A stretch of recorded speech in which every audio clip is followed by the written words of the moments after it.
Merinda time na daw guys, merinda time kasi tapos na, finish the work.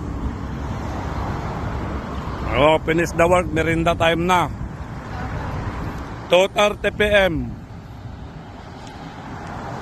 Max, yun na naman yung kaibigan mo. Sabi niya, videohin na naman daw, Max. Your friend, Max.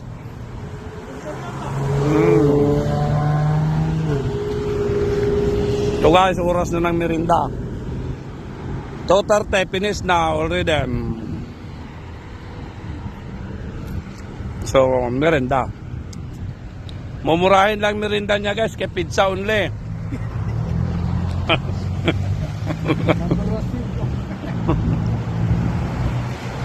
Dito pa sa gitna ng karsada nagmerinda guys.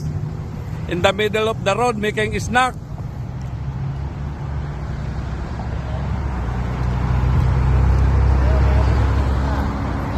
Wow, ganito ang gawa nila dito guys.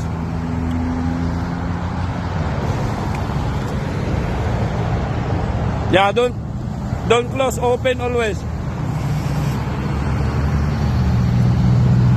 Yun.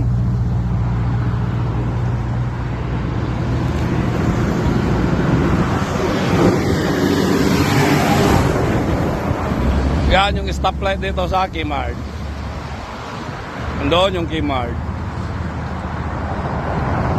Dito kami sa gitna ng karsada guys. Nagkakain.